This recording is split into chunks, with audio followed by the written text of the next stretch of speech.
evening, everyone. Welcome. How's it going? Good to see you all this evening. My name is Evie Martin. I'm the lead pastor here at Plattwoods United Methodist Church. It's good to see familiar faces in the room. All of you who are here, welcome. If you've come because this is your church home, thanks for being here. Thanks for being curious about this topic. If you've come because someone else invited you, thanks for accepting the invitation on this important topic for us tonight. We are diving into a courageous conversation tonight. And our courageous conversations sort of evolved here at Plattwoods Church as a forum in which to talk about hard stuff. We've been doing this for about 3 years now, I think about 3 years.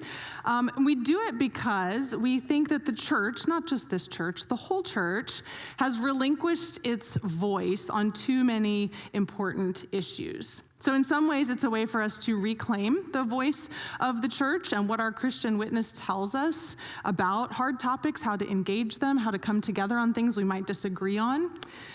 Here at Plattwoods Church, we hold to a value of courage. It's one of our core values. We believe that the Holy Spirit moves us into places to do hard things because they are the right thing. And this is an example of that, how we can engage one another in love, even when we might disagree on things. We also value curiosity over certainty, asking questions, finding out more about people who might be different from us. This is an avenue for us to do that as well. So historically, it's been an approach to divisive topics, a way for us to approach divisive topics or topics that we don't understand. So to date, we have had courageous conversations on things like race, human sexuality, the United Methodist Church, riveting, gun violence, mental health, immigration was our last one this summer, and now, tonight, we tackle the topic of generations, Generation Z and Generation Alpha. This topic might not be as volatile as some of the others that we've tackled, but it's just as important, particularly as the church universal tends to skew a little bit older. It's important for us because we sometimes have the tendency as humans to make assumptions about people or to generalize or dismiss groups of people who are different from us, or maybe we don't understand fully. It's important not to do that. And as the church, we are one of the few spaces in the world left with the chance to take a look at ourselves as a cohesive whole. The church changes with every generation. This is not a new thing. It does so because we have different experiences. It's contextual. Our experience of God is contextual, based on life experience or world events, our physical location. Just as an example, I'm going to pick on the boomers. Any boomers in the room? Or my baby boomers? Oh, you're like, The baby boomers came of age in an era where music was changing, and guess what happened to music in the church as a result? We didn't have guitars and drums before the boomers came of age. I know you all think that it's young people's music. It was the boomers' music when they were young. That's the reason we have this entire space. Churches didn't look like this 50 years ago, right? So even our very space and the ways that we worship changed two generations behind mine. These things happen quickly. And then we think that's the way church has always been, but it's not. It's constantly changing. So, as a part of our Eras series here at Plattwoods, we have been looking at every decade of life and trying to have an appreciation for the gifts that they bring, listen to what's important to them, what's challenging for them, and what the church means to them, and how we can be a better church for them. So tonight we want to turn our ears toward our younger generations. And just specifically to name who we're talking about tonight, according to the Pew Research Center, Generation Z runs approximately from 1997 to 2012. Where are my Gen Z folks by that category? Okay, got some Gen Z folks, great. That means that our oldest Gen Z are approaching 30. They're not kids anymore. They're in the workforce. They're adults, full-grown adults. And our youngest are in middle school. And then Gen Alpha starts in the 2010s-ish, a little bit of overlap, up until 2025. So middle school and younger. Where are my Gen Alphas? Got a couple back there. We got a few. Yay, thanks for being here tonight. So just think about the world since 1997. They're going to talk about that some, but just think of what the world has been like since then. These folks are not the church of tomorrow. They're very clearly right here, right now. They're the church of today. So So, our mission at Plattwoods Church is inviting all people into full life together in Jesus Christ. And tonight we want to consider how we are and how we can be the church that adapts and grows into that full life for all people. We want to be a place of belonging for all generations. So thanks for your attention tonight. I'm grateful for those who are going to share some of their story and their perspective with us. Towards the end, we'll have two panels tonight. This is a little bit different than we've done in the past. So two separate panels at two different times. After the second panel is finished, we'll have a time for Q&A. You got paper and a pen as you came in. The mode for questioning tonight will be via paper airplane. So, at any point in the conversation, if you have a question, just write it down. Don't throw it at that moment. There will be a time when we invite your paper airplanes. If you don't feel comfortable throwing paper airplane, or if you're not good at it, there will be folks walking around with baskets, and you can just turn in your questions at that time. If you need paper or pen, I think we've got a few volunteers that can run one to you. Younger friends in the room, we've got a special sheet for you to fill out some of the things we're going to be talking about, and we can share that information with the group too.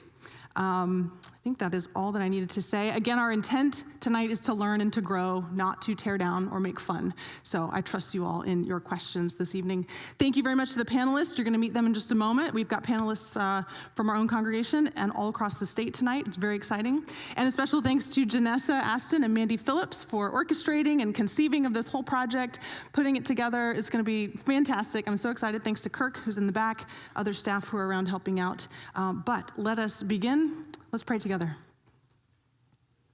God of all ages, we give you thanks for the gift that every person of every age brings into this room tonight, into the world in which they live, into our churches.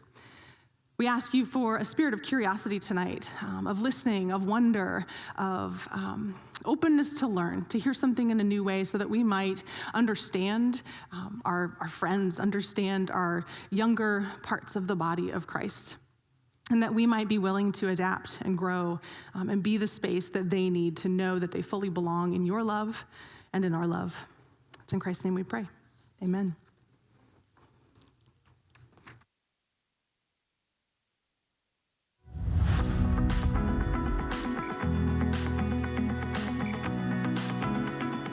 What I like about church is that you can share thoughts about God and Jesus all the time.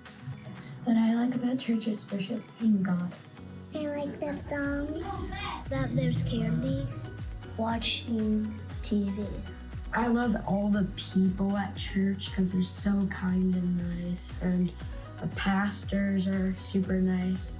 My dad's really nice. Everybody that comes is like super thankful for what everybody does, basically. I can't sleep in.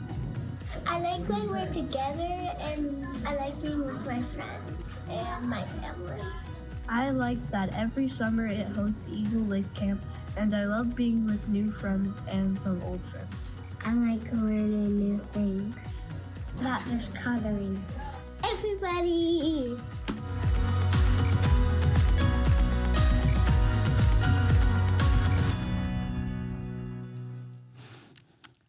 All right, hello friends. My name is Janessa. I'm the Director of Student Ministry, and I get the honor of hosting our first panel tonight with some of our students from Plattwoods Church. So I'm gonna have you all introduce yourselves so the room knows who you all are. My name is Lizzie. My name is Ben. My name is Rowan. Hello, my name is Jonathan. Nice. I heard a tiny clap, but we can give them all a big clap for being brave for doing this. Okay, so I have some questions for y'all, so we can start talking about the church and all the things. So, first question, based on this video, what do you like about church? We welcome everybody, no matter what their life was before the church or what they've done. Nice. I really like the student ministry and everyone that helps and the students. Going off of what Ben said, acceptance and sense of belonging, I really like how the church deals with that. I really like how we're able to build a community where everyone can have a sense of belonging and then also just find people that they're able to make friends with and kind of be themselves. I like it. You guys went real deep, real fast. Incredible. I feel like that is just true in student ministry right now. We just talk about really big things. What are some those were really great answers. What are some maybe silly things that you like about church? I like a lot of the games that we play at youth group. Most definitely when we played Real Life Among Us the other week, that was a lot of fun. I hear laughter, yeah. I really think that youth group overall is one of the most fun things that kids from middle school up to high school are able to participate in. Because really it's just a silly time we get to engage in, and Janessa leads it, so. Thank you. I really like zombie night because it's quite unpredictable. That's actually really incredible because her mom, you want to tell the story? So basically, my mom was chasing my brother, and my brother jumped down 4 stairs, and my mom thought that she could do the same thing, and so she jumped and she fractured her elbow. So yeah, there's a special place in your heart for zombie night because it's just silly for your family. If you want. Go for it. Or you can start the next question is, what do you not like about the church? Or you can share, you can keep going. Just youth group in general. We have a lot of fun. We joke around. We just mess around and learn about God. Mm-hmm. Just a space. You guys talked about it. It's a space where you can all experience belonging is essentially what I am hearing. Yeah. Can I lead to my next one? Absolutely. I love our community, but I do wish we were more serious about learning about God instead of goofing around with the games or, because we do become a little silly, do a little extra dangerous stuff, and I come to church for God, and that's my main priority. Nice.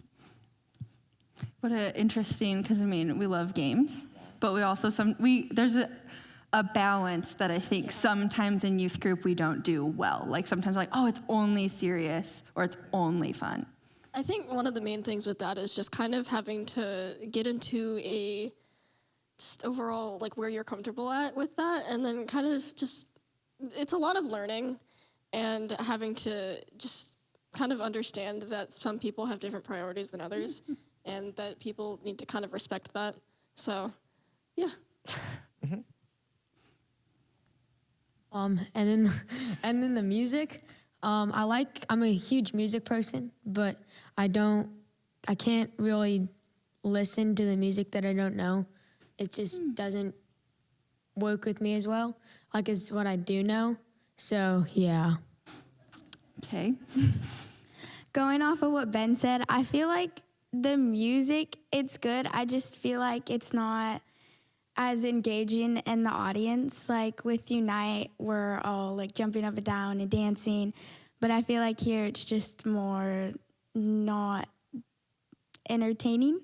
Can you explain what Unite is for the people who might not know what that is? Unite is a church camp. We just go, we learn about God, we have a lot of fun and play games.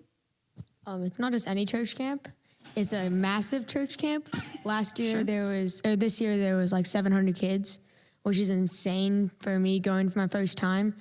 And so it's just a lot of engaging and entertaining music and just people rushing the stage for worship time. Basically just jumping up and down, and this music's kind of laid back. So you like more high energy worship, and sometimes it feels maybe here's more chill. Yeah. Okay, I like it. Okay, fair. You're all allowed your opinions about what you like and don't like about church. So what do you wish adults understood about kids your age and your life and the life of your friends? I'm just gonna take a stab at this one. We're not always on our phones. We're not always using technology, and I think that's one of the things that kind of needs to come across is just it's not always happening. And I feel like that's kind of, as Evie said, people tend to make assumptions about certain things to do with like just groups of people. And I think that's one of the main ones to do with Gen Z and Gen Alpha is that we're just always using technology, which there is a point where it's like, yeah, there's certain case scenarios where that is happening. And that's just also something that does kind of need to be dealt with. But it's not an overarching way that you can just kind of describe as the whole generation.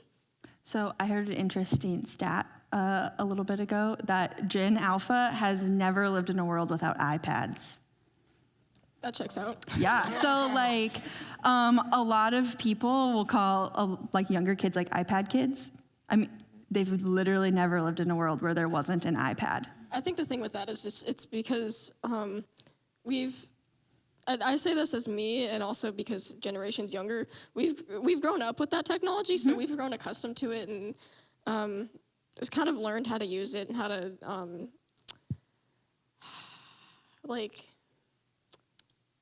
disengage ourselves from it at certain points.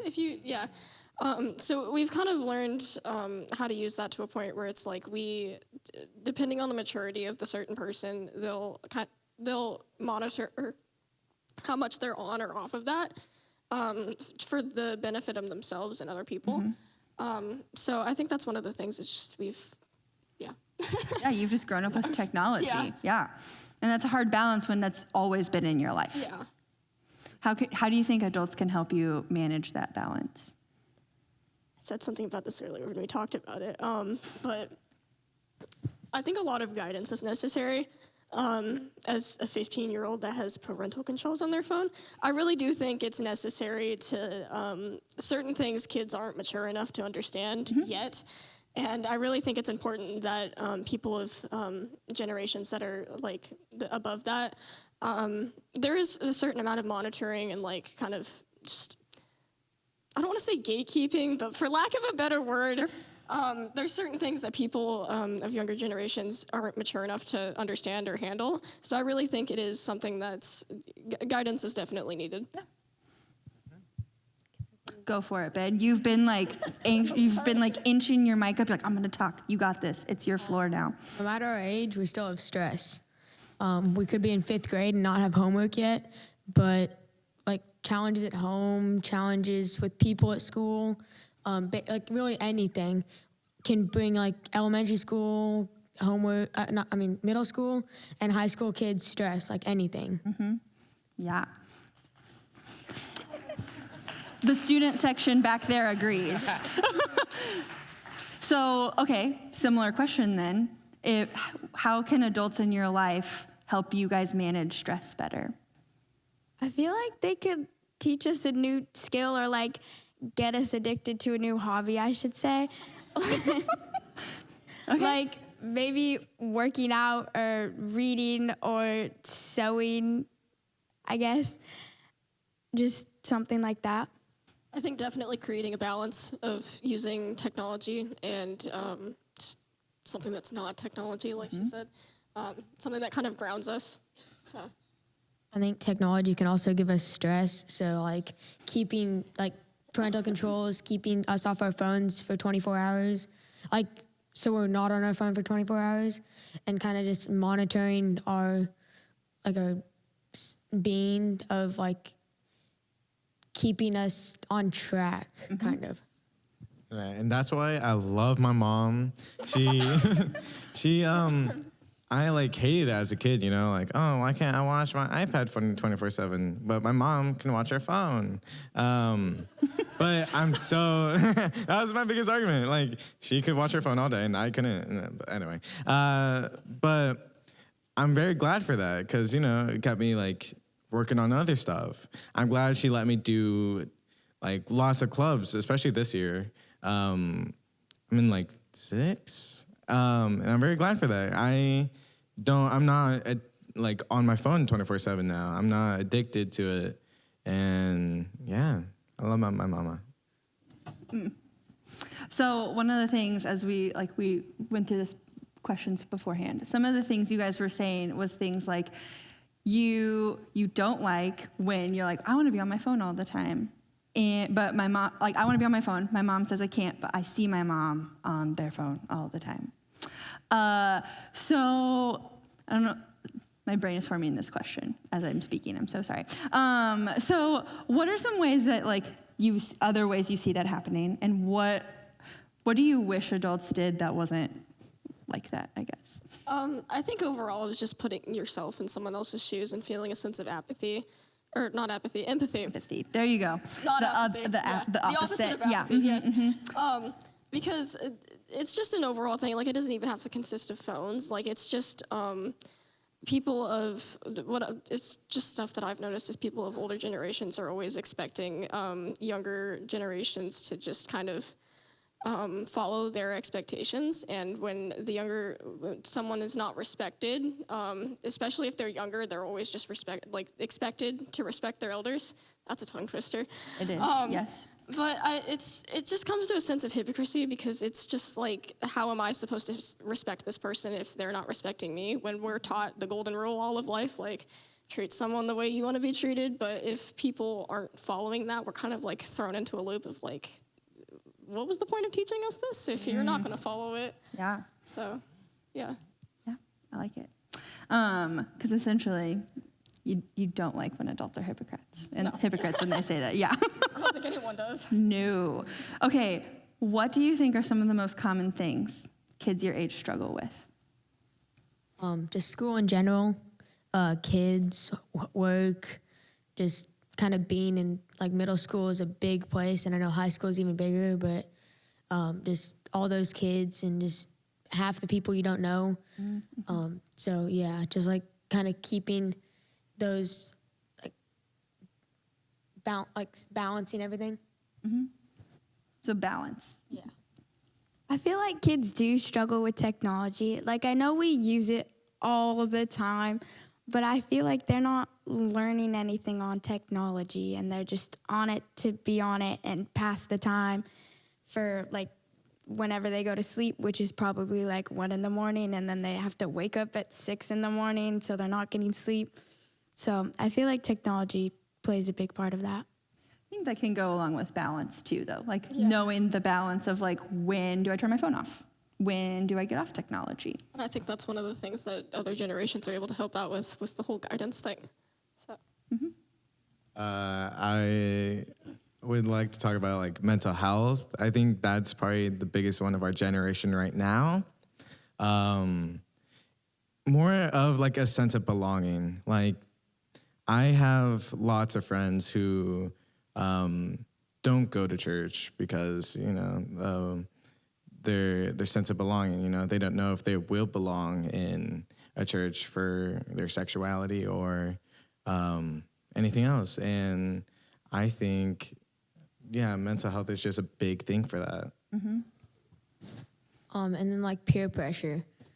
So, like, if, like, people struggle with peer pressure, and, like, it goes along with mental health, people get peer pressured into things like they're not supposed to be doing, and then they don't, like, enjoy the moments that they have with their friends, because they could turn your back on you, anything. Like, they don't enjoy those moments. Mm-hmm.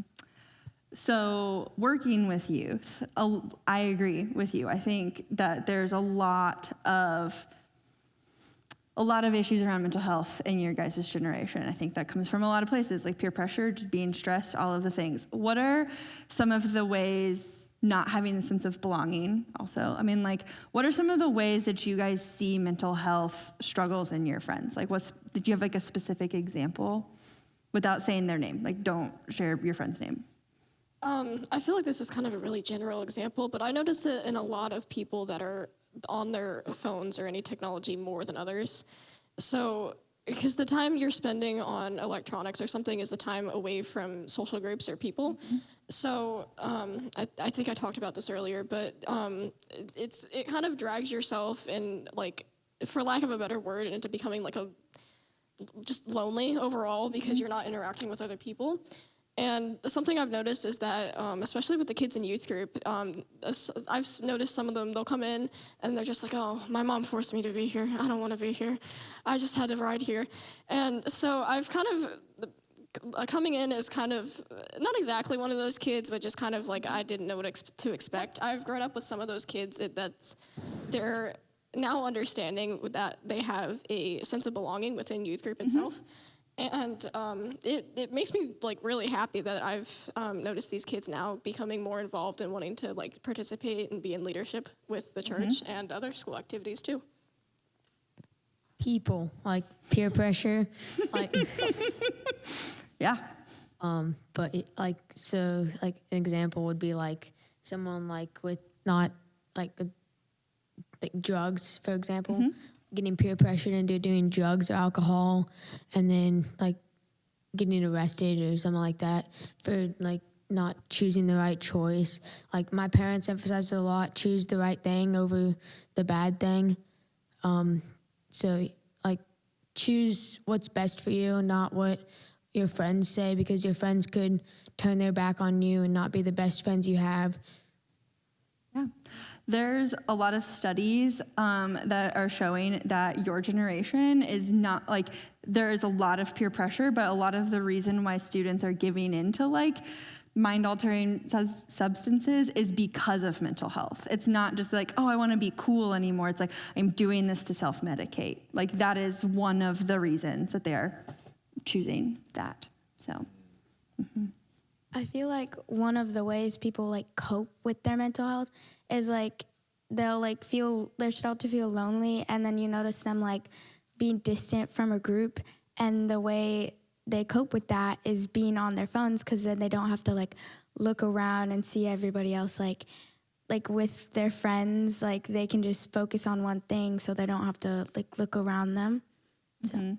Yes, it's interesting that you guys have essentially all brought up loneliness, because that's like, I think the Surgeon General literally said it's like an epidemic in our country, is loneliness. But you brought up the point where like kids are lonely, but they are finding belonging in youth group. What are other spaces that you see kids your age finding belonging? I think just overall doing stuff that's like, especially school activities. I know you're in, 6? And I'm in quite a few myself. Those are definitely things that you're able to build a sense of belonging with other people.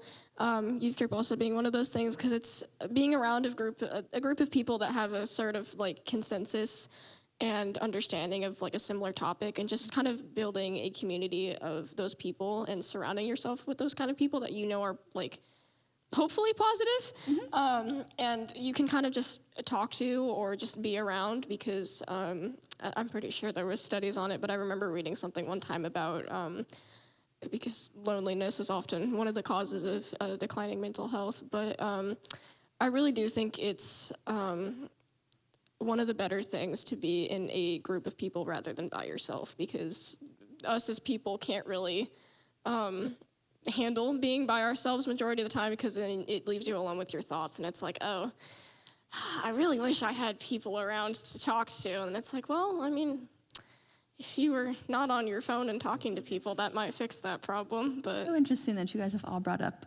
technology, because I would assume that many adults are like, oh, the kids just only want to be on their phone, like they're just like so addicted, this is just who they are. But you are all saying, no, I want help to not be on my phone all the time. That's why, along with what Lizzie said, I humbly like support like getting children into extracurriculars, because usually those people, if it's a good club, they will accept you with no repercussions, I guess. I don't know how to say it. But like when I joined debate, when I joined theater, when I joined choir, even like if I was silent, like when I first came, because obviously a new group of people, I don't know who to talk to. Like it's like coming into high school even. Like I didn't know who to talk to. I was nervous. But having that group is so helpful for them to like talk, like they just go up to you, they talk to you, and they invite you. And that's one of the most beautiful things that I find in extracurriculars and in this church. Nice. So like pretty much anything on Sunday mornings at a church, like you're hopeful or with people that are like not exactly the same as you, but enjoy church and like enjoy the singing, the sermons. I know we have great pastors here, and I think hopefully everyone enjoys their sermons because they know a lot. So just like being around those people that will understand your thoughts about the church, God, anything. I feel like if you do, like you should join an outside of school group or like something with the school, because once you do, like the first day you're going to be nervous because like you don't know these kids and they could judge you. But once you get into it, like you're going to start making friends and you're going to feel more comfortable, and then you're going to have a whole new group of friends. Like at a school dance, when you get there, it's awkward because like the boys are standing on one side and the girls are standing on the other. True. And no one wants to talk to each other because people are going to make fun of you. But once you've been standing like that for 30 minutes, you start to be like, this is awkward and I don't like this. So then you start like dancing and you start like coming together and making new friends. I think it's a universal truth from all generation that school dances are awkward. I was going to say, homecoming was a little bit like that this weekend, guys. Yeah. So, okay, what are some of the best things kids your age have to offer? New thoughts and ideas. Yes. And basically just hope for the future. Like there's the teachers who didn't have technology when they were kids, like had to learn everything from textbooks and had to understand different formulas for like math or like any other subject. They'd learn those things like not by internet, not by calculators, just having to learn different ways to where they understand what they need to be taught. So you guys can offer a like fresh perspective in the world. So what's your hopes and dreams for the church? Not like Plattwoods, but like the church. What are your hopes and dreams? No pressure. I hope that the church just expands. Like, I hope we have more people coming to church events and just church in general, because once they find that sense of belonging, I feel like they're going to really like it, and they're going to keep coming, and they're just going to learn about God and then tell their friends. And so just the whole thing, like, expands. Like I said earlier, just welcome everybody no matter what, and then continue to, like, help them find their true belonging, whether it's in the church, whether it's in, like, their office space, anything, like anywhere they can find their true belonging, and encourage them through their highs and lows. Being there for them, whatever is going on in their lives. Yeah. I think just overall building a sense of community that anyone is able to feel a sense of belonging in, especially with the core values we have now, is they welcome everyone with their questions and curiosities. So It's true, we do say that every Sunday. Yes. Yeah. More so that it's been engraved into my head at this point. But I really do think that it's a great thing to have, because people definitely, especially at confirmation that we did, people had a lot of questions. I mean, especially one of those people, because kids are curious. They grow up, they have to like learn about things, and asking questions is one of the best things to, best ways to learn about something. Yeah. So hope that the church is curious. Yes. To go off what Ben said, a sense of belonging and acceptance is one of the biggest things that this church does, and I'm very happy that it does. My biggest dream is that no one is afraid to go to church. I hope no one ever feels like scared or just, again, fearful to walk in these doors and not feel accepted. Mm-hmm. I know our pastors say it a lot, but like keeping like the people around you to where you're accepted and to where you belong. And even if you like don't have those people, just know God accepts you and you belong with God. Yes, it's beautiful. So thank you all so much for being courageous and sharing with us for this first panel. But some of the things that I think people are curious about in your generation are some of the like slang or the words that you use. So they have some questions for you all. So if you want to head down there, I will. Ben's gonna take his mic with him. So each student has picked out a word that someone in their generation would say to another person in their generation. So they're gonna say the word and then ask one of you all to define that word. And they're gonna come to you. So if you would like to have a shot at it, raise your hand. I'm assuming that section back there, if no one is going to, they're gonna really crush it for us. Okay, so Ben, take it away. My word is Riz. Would anyone like to describe that? My word is Riz. Right there, we got a taker. I learned this one recently. It's charisma. It's short for charisma, right? You're a winner. Oh, good job.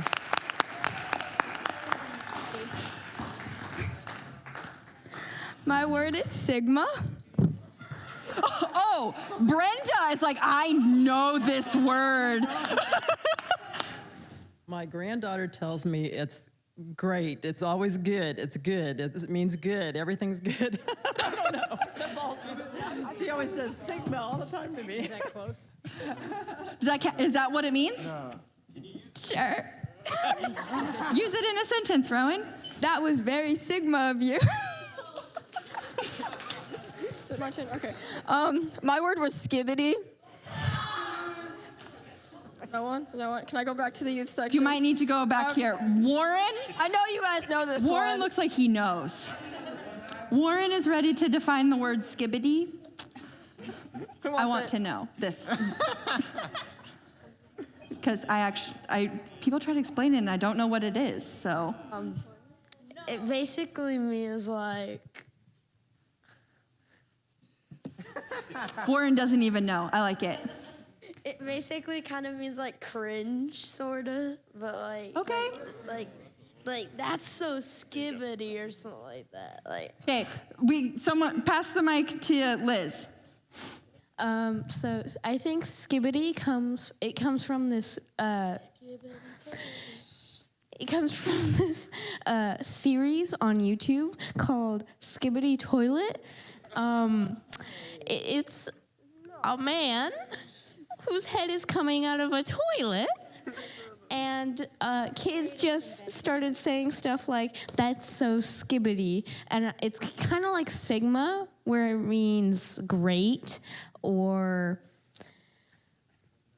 yeah. I think you've got it. Yeah. It can mean a lot of things. All right, thank you so much, student section, for really carrying that one. But Jonathan has a word for us too. The microphone's just working its way back up. I'm running. My word is brain rot. If anyone brain rot. Brain rot? Any brain rotters in here? Wait, Matthew, take a guess. Right there, in the plaid. Wayne, what do you think? Brain rot. I would think that it means you have lost your mind.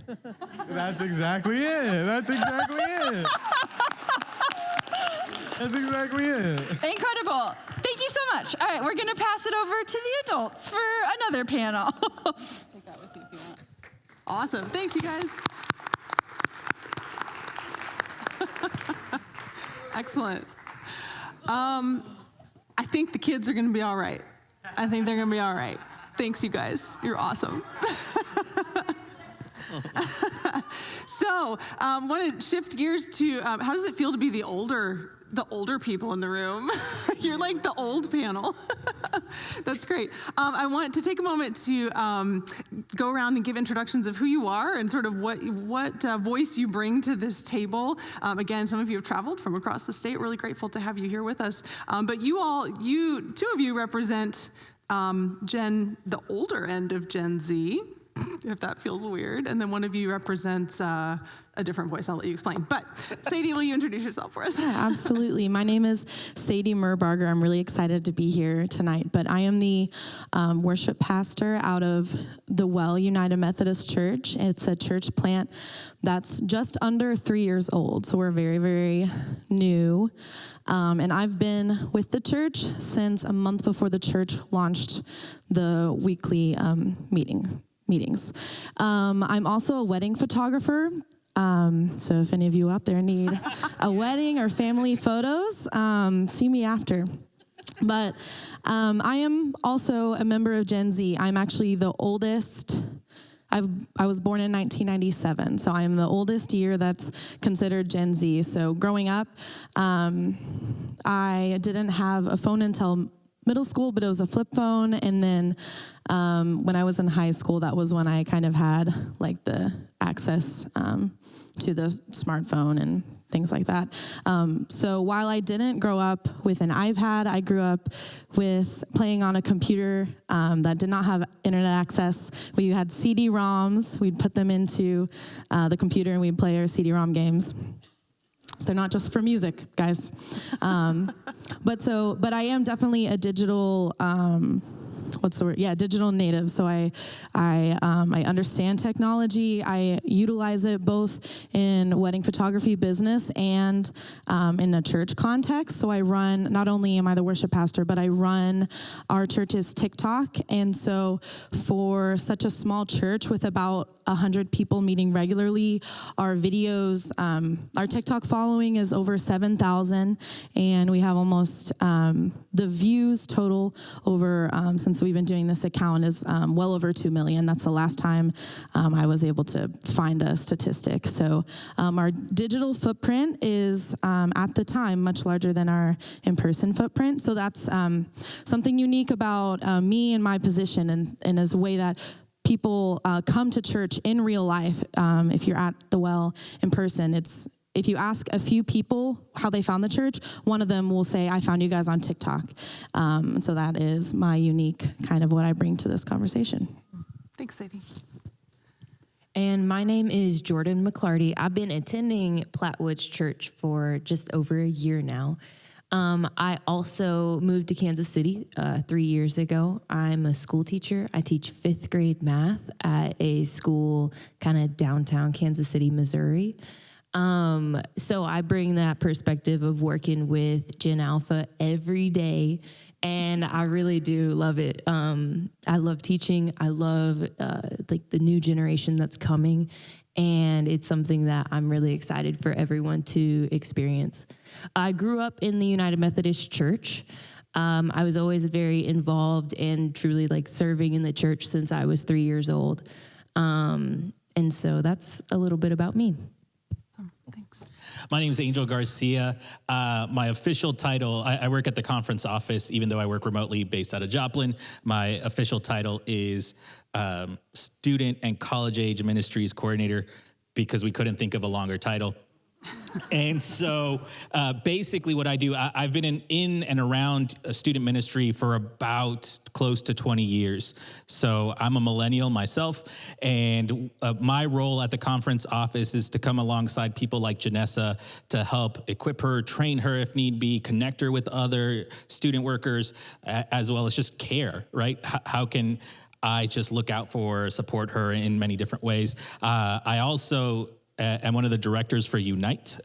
So Ben, thanks for the shout out. Appreciate that. Shameless plug. And really my voice kind of comes in that aspect of being in student ministry for so long, being a huge advocate for Gen Z and now Gen Alpha. I've worked with students. Now I'm working with those working with students. So it's this very kind of exponential type of work that I'm trying to do and trying to help. And with that comes all sorts of data and information that I am able to learn about, including how I love that we're having this conversation, because one of the stats that I tend to say is, as pastors, you all do year-end numbers. And we break those down by demographics. And so I was actually able to get those numbers across the country after bugging GCFA long enough. And we're across our country, when it comes to United Methodist, almost half of our churches don't have a single student from the age of 12 to 18, which that's the correct response. But the reality is that shouldn't necessarily scare us, but kind of invigorate us to see the opportunity that we have before us to like step up to the plate, come alongside Gen Z and Gen Alpha and help them belong, as you heard earlier, belong in the church, belong in their relationship with God, and then just be able to kind of step alongside of them to show them what others showed us, right? Because somebody at some point in our life came alongside us, told us about Jesus, told us what that faith journey looks like. And so it's our opportunity now to do the same for them. Awesome. Thanks. I'm glad y'all are here. I want to start with two of the same questions that we asked the younger crew. I'm just going to keep referring to you all as the older crew because I think it's funny. And called me a boomer, by the way, which I took offense to, but it's okay. He plugged United. It's okay. And understanding that the two of you both are, longtime church folks. So you're not outside the church coming in, but you have been steeped in church and grown up in it. But what, from your perspective, with that long tenure, what are some things you like and don't like about church? I'll start with that one. Things you like and don't like about church. I can start. I've been in the church my whole life. I grew up in a very small rural church, and then eventually I would feel called to study worship ministry. So then I did both undergrad and graduated seminary, and then I've served and I've seen a whole bunch of church contexts. And something has kept me coming back. I think obviously it's Jesus. I think it's being a part of a community that's a part of something that's bigger than just the people, where churches are supposed to be a group of people that are living for the other person, and that's how we're strong as a community, is because you're always trying to build others up. And so I've loved that. I've gotten to meet so many cool people, travel to so many cool places because of the church. Are we doing just likes right now? You do both. Oh, okay. I guess they can sometimes speak into each other, so I'll go ahead and do dislikes as well. I've also had really terrible experiences at churches. I've been fired from things that were not my fault and were actually very traumatic. I've gotten in trouble whenever I was a resident, I just had the opinion that the LGBTQ community is not a inherently sinful community. I believe that gay relationships are smiled upon by God just as straight relationships. And so that was a big problem for the megachurch that I was at the time. And so I've experienced a lot of really difficult things to walk through when it comes to church. And unfortunately, I have a lot of hope, so don't hear all the negatives. But right now, sometimes the church does not have a great PR agent. So I live in St. Louis, in the city, and I meet a lot of different types of people. But whenever it comes time for me to talk about my job, it's really complicated, because if I tell people that I'm a worship pastor, they'll change. I have to tell them that I'm not going to tell them that they're going to hell. I have to tell them that I care about different races and sexualities and genders. And so because of the church's complicated past, it's difficult, and it does, I would say, have barriers when it comes to that. Yeah, thanks. I agree with a lot of that. I think the things I love about the church are always rooted in that community that we have, that's built through the authentic relationships that we have intergenerationally. I also think that something that's important within any community is the ability to see yourself represented. And so I think the community that God calls us to be a part of is a community in which we can serve others, where we see ourselves and where we build those authentic relationships. But with that, I think any community can also, like you've said, go into the negative, and a community can quickly become a clique that limits relationships and cuts people out and puts up obstacles to avoid interactions. And I think that negative aspect of community can infect a space if we're not really intentional about the spaces that we hold. Mm-hmm. Yeah, that deep connection can become exclusive, and as soon as we become exclusive, we have a PR problem. Yeah. Church has been good at that. But also you found space in it, you found your belonging. That's really helpful, the dichotomy that we hold.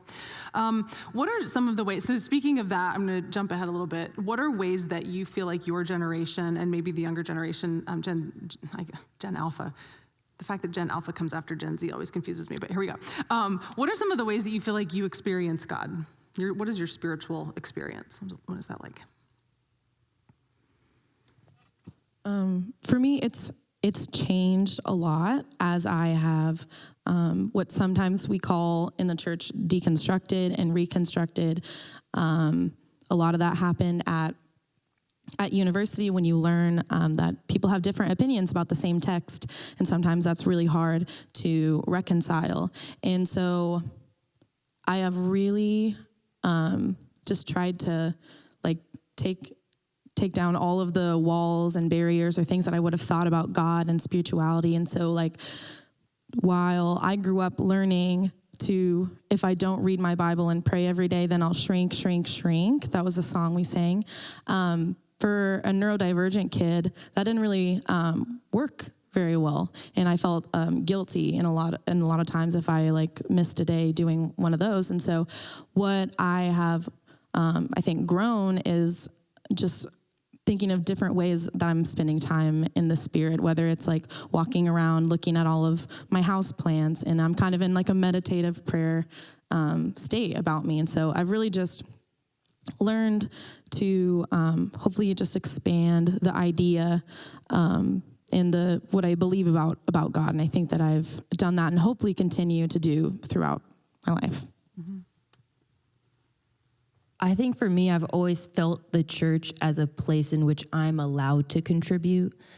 From when I was 3, help and serve with my family. And it's always been something that I've been able to be recognized for in a space that I've just gotten to contribute into. And I think that for a lot of Gen Z, that desire to be a part of something that's bigger, that we get to contribute and be heard for, is important. I just think sometimes our voices can not feel as important. And I think when we have a space in which young people can share the skills and gifts that they bring and be heard for them, allows for that multi-generational collaboration to happen, where I think in some communities we can more have multi-generational resistance between us. There's a story about Jesus, and the kids were coming toward him, and the disciples were like, no, not your time. And he was like, hang on. Can I piggyback off of that? Because in my time in student ministry, that's where we saw the most buy-in. That's where we saw the most ownership, and that's where we saw the most discipleship making, in all honesty. Certain books will call it keychain leadership, right? Is handing the keys off to somebody younger than you and saying, hey, this is your world now. This is your responsibility. I'm here to support you. My youth minister did that for me at a young age, where he literally gave me the keys to the gym, which was weird to give a 15-year-old keys to a basketball court. It was kind of dumb. But at the end of the day, what I ended up doing... The metaphor holds. Yes, but I'd get, 20 friends, and we'd all play basketball at a church. And that might have been the only time that they ever stepped foot in a church. And when I was in student ministry, we kind of kept doing that same model of, hey, you like messing with lights and sound? That's your responsibility now. And whatever you need, let me know. And you can sing or you can play the guitar.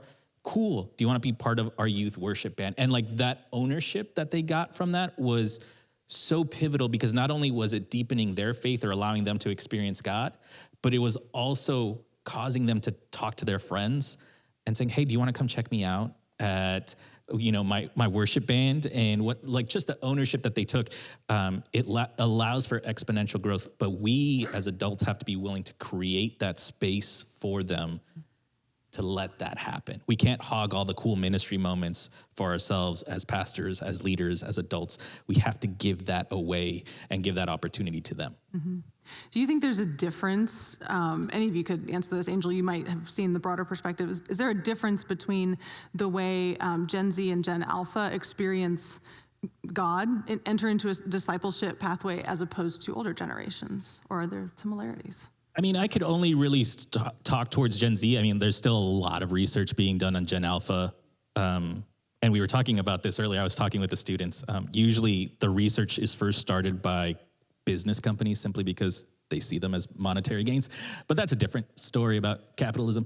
And so what I have seen, at least, is that in my experience, faith development or experiencing God was more so based off of presence. How many times were you at youth group growing up as a kid, or how many of those mountaintop experiences that you had?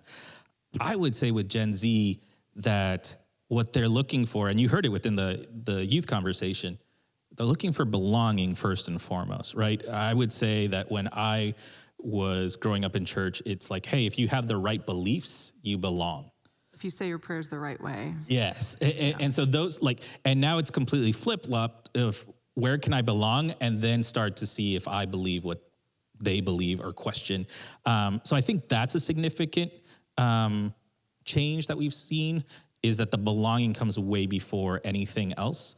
And sometimes the best way to belong is by being held, not accountable, like in a negative way, but like, oh, this church needs me. Like having the responsibility to serve, I think plays a much different role than it used to in the past. Mm-hmm. Yeah. Do you all see a difference in maybe your faith and your parents' faith? Or that's an interesting question to ask. I don't think about my parents' faith all that often, but. I think the biggest thing I see, it's very similar to what you're saying, but I think it's also like any young people in a space. So I don't know if it's necessarily different than what my parents maybe experienced, but it's something that I'm experiencing right now. Mm-hmm. And so I think that's what I feel like is similar. It's just like knowing that in a church space, in any space in the community, that I'm being developed as a leader or as a like influential member right now, and not for the person I'll be in 20 or 30 years when you need me to take over. Yeah. But like I'm appreciated now.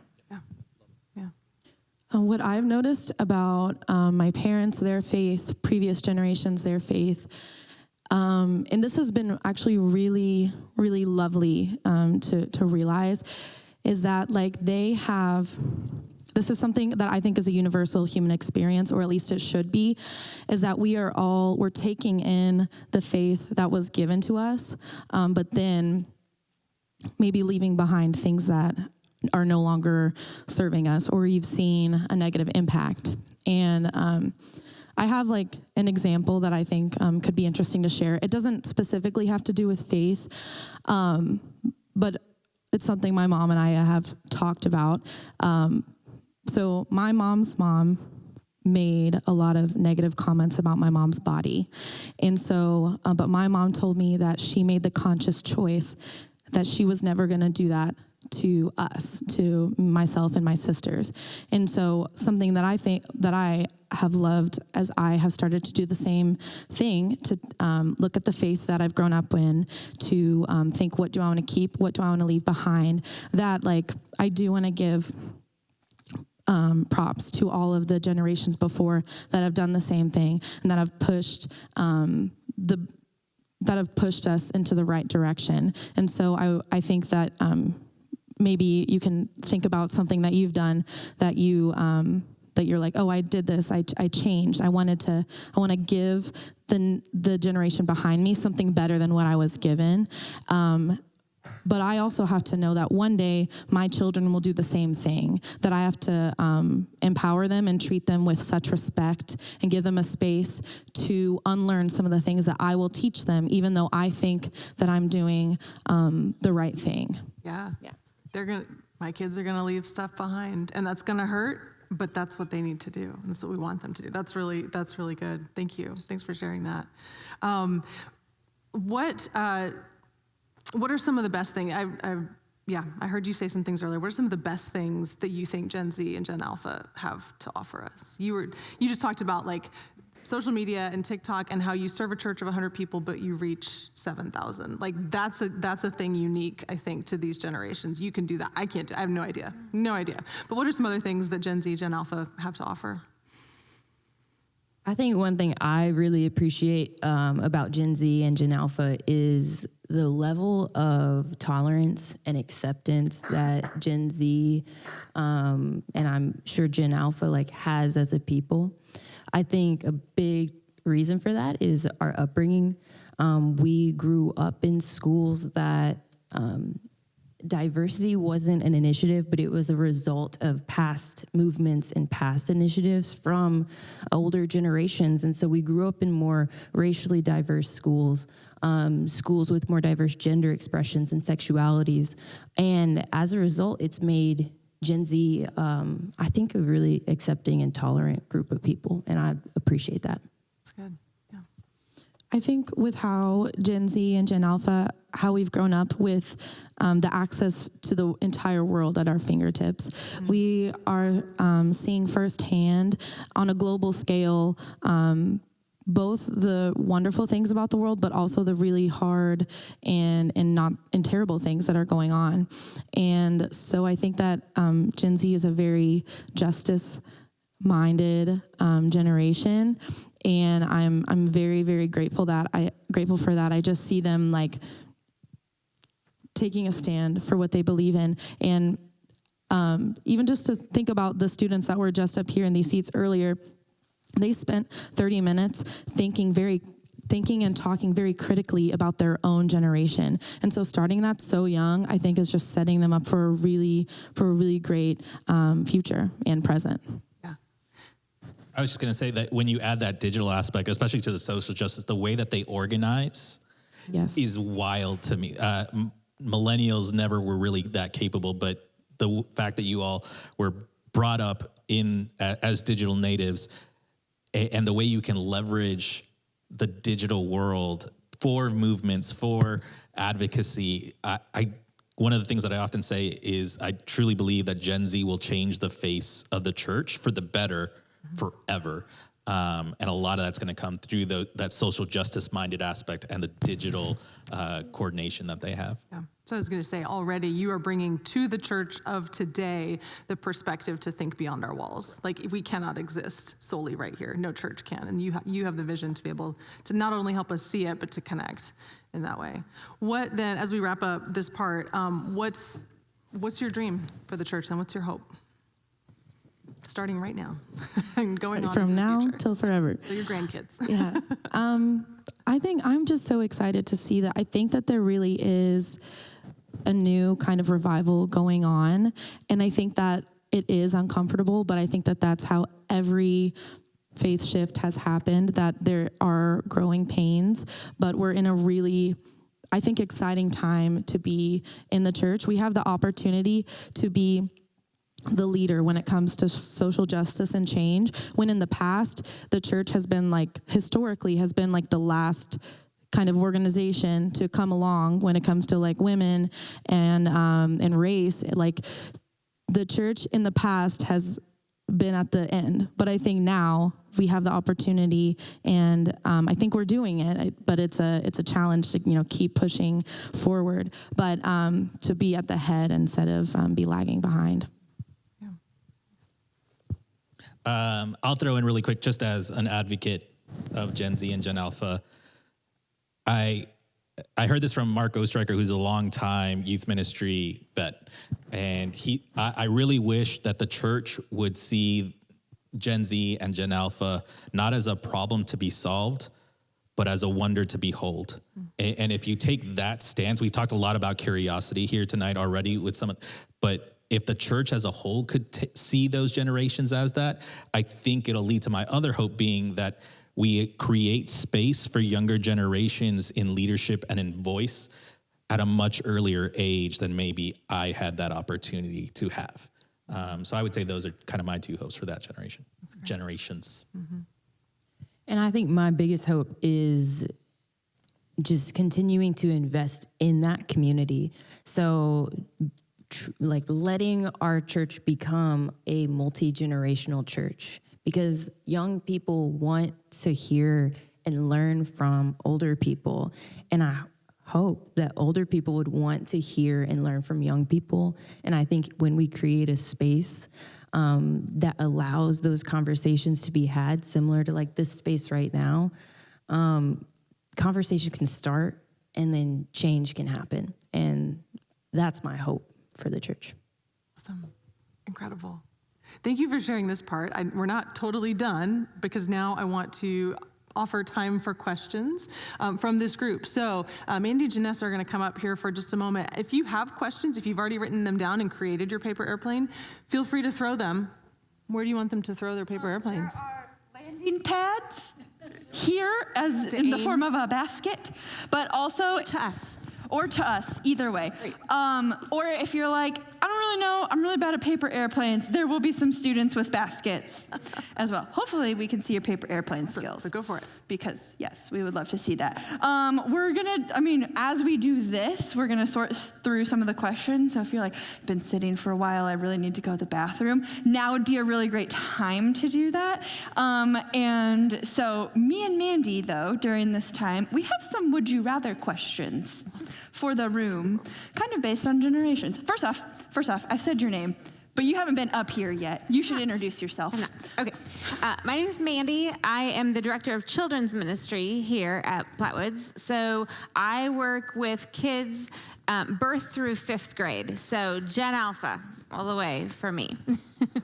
Yes. Sorry, I'm trying to signal to the students to come up here. Discreetly come up here. Okay, so for the room, you can say this, yell this up at us, or you could just talk to the neighbor next to you. Would you rather exclusively use a landline phone or only communicate through social media?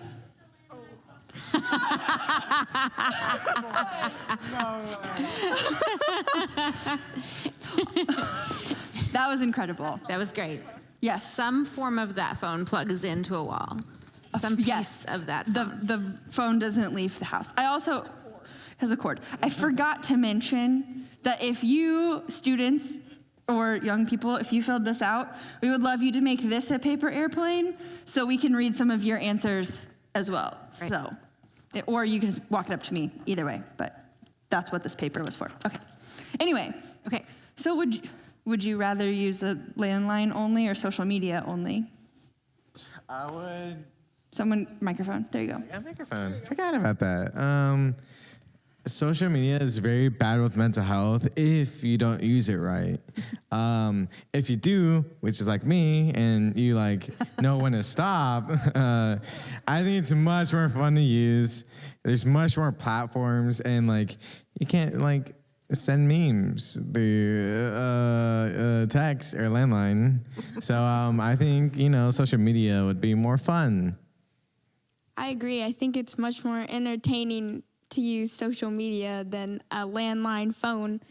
For all of you old people out We there. found so many ways to have fun with a landline phone. Let me tell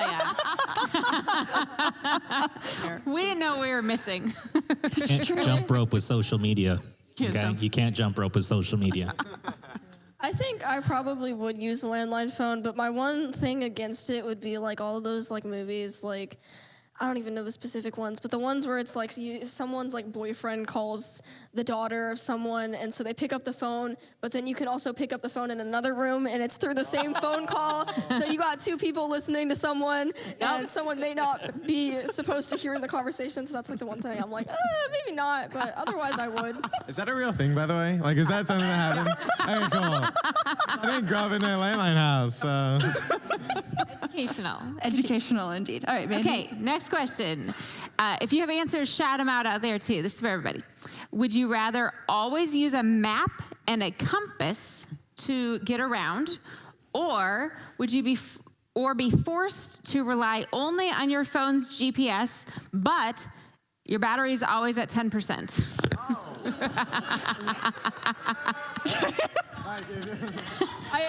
Map and a compass. Okay. Map. All right. We've got several maps. All right, tell us, Lizzie. A little bit of a shameless plug right now, but me being the Eagle Scout that I am, know how to use a map and compass. But I also kind of hate Google Maps because sometimes it just doesn't work, and it's just it. And having the phone at 10%, it probably wouldn't work properly anyway. Because I don't know. Very logical. Fair. I don't know my directions. I would get lost anyway. And for some reason, my phone is always at 10%, so it wouldn't be that big of a deal. That's just Rowan's life. She's like, this is my entire existence. I'm never on it, I promise. It just drains. I don't know how. Thing is, I'm not a scout. I don't know how to use a compass. I obviously I gotta learn, but I agree with the fact that Google Maps is very junky and it like sends you the wrong thing, sends you the wrong way, blah blah blah. Okay, so this one I think could be surprising. This would you rather question. Would you rather exclusively listen to vinyl records or only stream music on platforms like Spotify? Ooh. Streaming over here, like just streaming. Why just streaming? Sure, okay. Burn a CD. The question is vinyl, not CDs. Fair. Fair. A record. A record. Only records or only Spotify? Can you like... Spotify, because you take it with you. What were you saying, Patricia? This is true. That too. Okay. That one I can plug in my... Yeah, because you plug in your headphones and you can't Record hear it. skip. Yes. Okay. Sure. Okay. Okay. I think we do maybe one more. Yeah, Would you rather? Let's do one more. I have to see where we are, though. Which one should we do? I jumped around. So whatever your heart tells you. Would... Oh, that one's not starred. I can't do that one. Would you rather only be able to meet friends at physical social gatherings or only communicate with friends through text and video calls? I'm not about to relive First COVID. option. You're not going through that. I think text and video calls are kind of stupid because like you don't know if you're texting a 50-year-old man. So No. Filters. Okay. That's incredible. Discussion done. Lizzie's like, we're done. Let's move on to the questions. Okay, Mandy, first Q&A question. Okay, so we have some questions for anybody up here. Anyone who has an answer. How do you personally show God's love? Ooh. How do we want to do this? Like, who wants it? Yeah, no pressure, guys. Just... It's like a middle school dance right now where it's just divided. I feel like you guys should answer since this is about you. All right, so what was the question again? How do you show God's love to people? Like you personally, not like how should you or how do people tell you to, but how would you personally?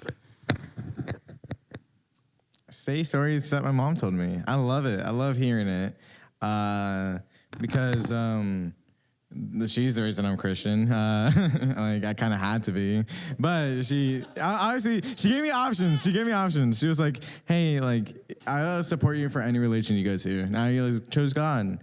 From the stories I hear, like He's a savior, and I show it through like sharing my mom's stories of what she, did and how God helped her and saved her. I try to be kind to everyone and I try to like include them for everything. And I try to do my best to like do service projects like if they're offered up by youth group, and I just try to like include my friends when something's happening so they don't feel left out. I think just overall including people in a sense of community, especially with the church itself. So like if they're youth, bring them into youth group. Janessa does a great job at including people no matter what they do, no matter if they're new or not. Appreciate you so much for that. You're amazing.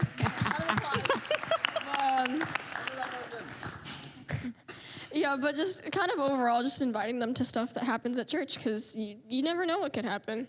Yeah. You can go first, bro. Like she said, just bringing a friend can just like help share the presence of God in your life and just how He works through people. I'm gonna go off what Rowan said. I think doing charity work is so fun, and I always try to go to like church events. I love church events because they are fun, and sometimes I get to explain Jesus to people who are like, to like make the church event a church event. Like I like to talk about God and I like to tell them stories about me probably like back in my day, like to Gen Alpha. I'm honestly Gen Z, but back in my day. No matter what order we go in. Doesn't matter. Okay, so question, because specifically second panel, notice I said second panel for Not you. older folks. Yes. Talked a lot about intergenerational things. So what are some intergenerational activities you most enjoy? I think don't underestimate the power of a good board game. Board game, card games. We're willing to play those. We're willing to beat you at those. If we were able to have like a match of Uno, I feel like I don't know where I'm going with this, but you said board games, and I immediately think of just the hello. People getting mad, right? Yes. Like that would tear people apart. I feel like it'd be fun. From an intergenerational standpoint, and you kind of heard it through some of the conversations, they're curious about what we like, what we're passionate about, what other generations are passionate about. And so it could be anything and everything. One of my favorite electives at Unite is the crochet group that comes from this church and goes to Unite. It is always full. In both years, it has always been full. And it's just, if you take somebody's passion and then you just tweak it to have the perspective of like, I'm going to teach this to somebody else for the sake of Jesus in a weird way, like they're willing to get on board with it and run with it. So whatever it is that you might be passionate about, run with it.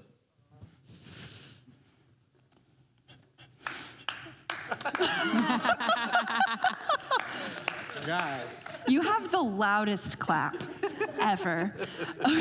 Okay, this one is like specifically for students. So, okay, so how would you, so at Plattwoods, if you don't know this, we have a justice ministry. So how would you as students like to be involved in our justice ministry team at Plattwoods so that your voices can help lead them?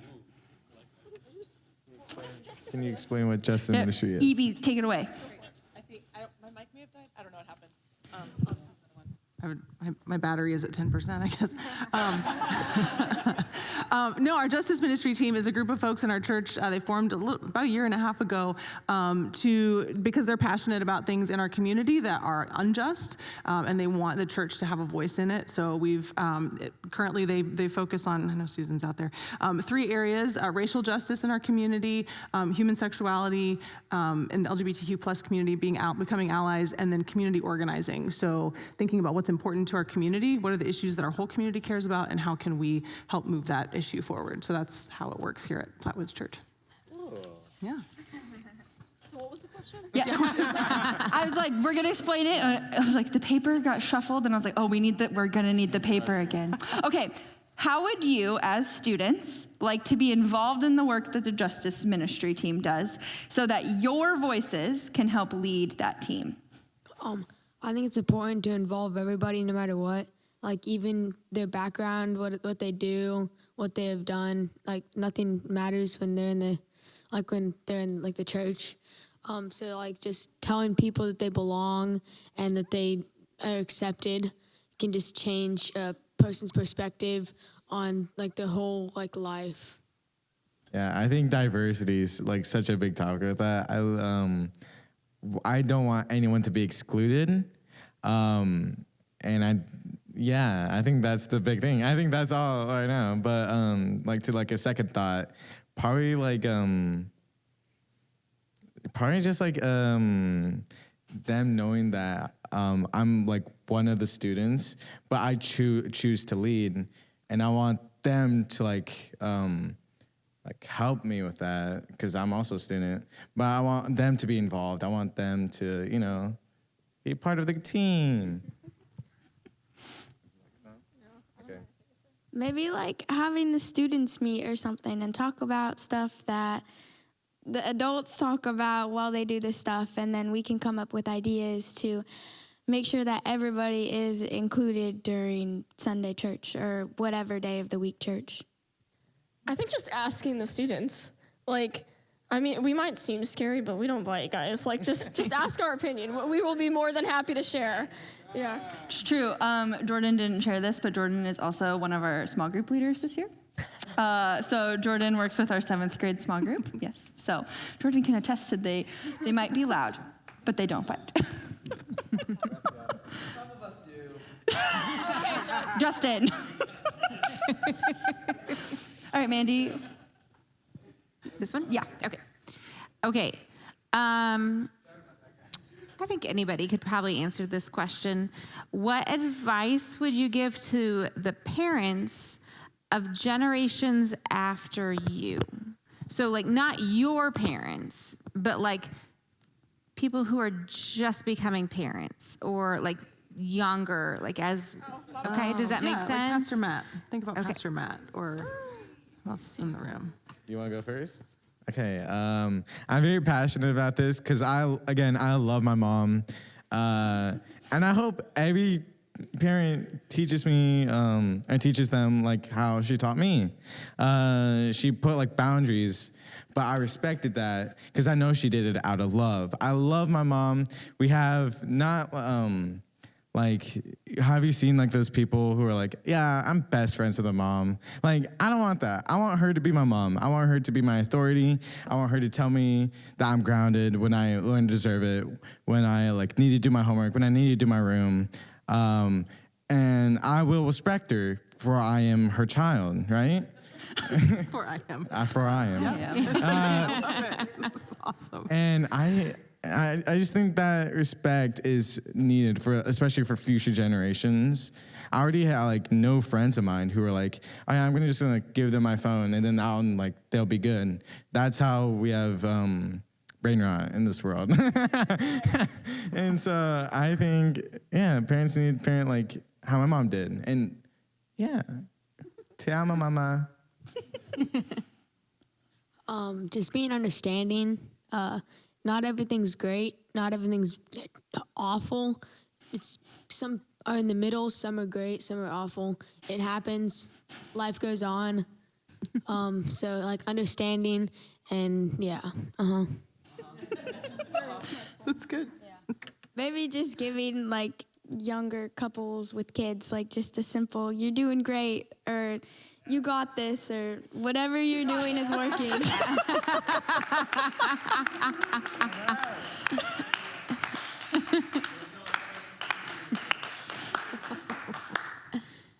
I think from a perspective as someone that teaches 5th grade and 10-year-olds, I think one thing kids really need grace with is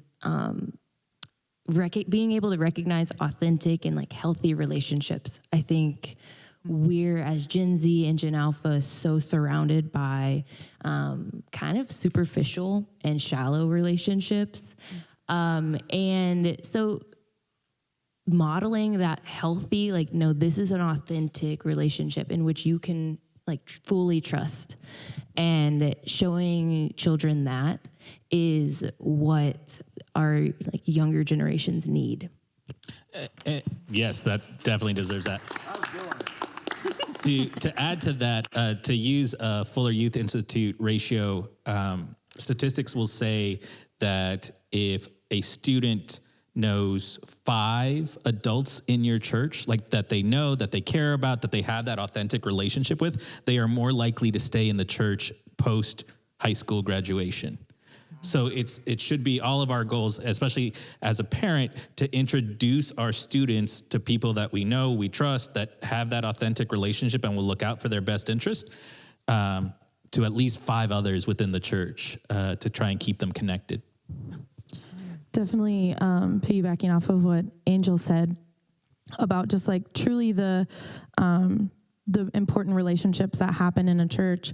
As someone so I'm 27, I'm like about the age where a lot of people do start getting married and having kids. But one of my fears of doing that is like losing my identity as a person. And so I've seen and I've heard stories in the past of where like where the burden of, and not a negative burden, but just the responsibility of parenting we've made it, and it's a very American ideal, but this nuclear family, that this raising a child, that this responsibility only rests on 2 people, but I don't think that that's how we're designed to be, as we're designed to live in a community and where like people are really just thriving in a village type aspect. And so I think we're kind of where we're at, now in society. We've seen, the nuclear family be kind of like, dare I say, an idol for so long. But I think that at least whenever I think about what I want to do very proactively when I do start a family, because I really do want that, is really making it a communal type of raising of children, which I think, again, that's the great part about being a part of a church and a community, is that like it's the best place for this type of raising of the next generation to happen. So I have this ideal, not as someone with experience, but that's how I do plan to do that. Can I add one little caveat to this? Generationally speaking, what you're finding also is that you're finding young or older or Gen Z that don't want to have kids or maybe don't want to get married. They want to stay single. So how can the church continue to still be a community for those people just because they don't stay within that nuclear family, don't get married, or don't want to have kids? That's a significant concept that, you can have people be invisible in your church simply because they don't have kids or simply because they don't have a spouse. And we still need to continue to look out for that and advocate for them as well, as much as possible. Yeah, that's really good. Yeah, thank you. Okay, take it away, Mandy. Okay, last thing, and this is not a question, this is a comment. The comments and discussion tonight gives me great hope for the future of the church. Aww. So, well done. Heartwarming. All right. Yes, thank you all for being so courageous and sharing all of your things, sharing with us this evening in this conversation. We appreciate you all. Okay. We appreciate you. So, we appreciate you guys. All right. It was a fun opportunity. Before we leave, we just, again, want to thank you so much for coming tonight. Thank you for your listening and your participating. Being here just shows how much you care and how much you're supporting Gen Z, Gen Alpha, and how much you want to be a part of that. So we thank you. We appreciate you so much. We have a text number that will pop up. But when you see the number, there you go. So if you text tonight, if you're here, we'd love it if you would text to 816-3399944. Text the word courage. And you are going to just have some options for ways you would like to continue. You can choose if you want to help, if you want more information about helping with Gen Z, Gen Alpha, helping with students, with youth. We will both love extra, more help, more people just investing in the lives of these generations. And I will tell you that both Ben and Rowan are helpers for the kids ministry very consistently. So they are already very dedicated to giving back to generations younger than them. So, and it's not scary at all, is it? No. So anyway, lots of opportunities and ways to serve. That's one option. If you want information just in general about kids or youth activities and events coming up, you can choose that. You can choose if you'd like to find out more information about connecting in a small group, maybe specifically for Gen Z adults. So, because again, Gen Z, is adults also. And then you can also choose if you want to be updated about future Courageous Conversation opportunities.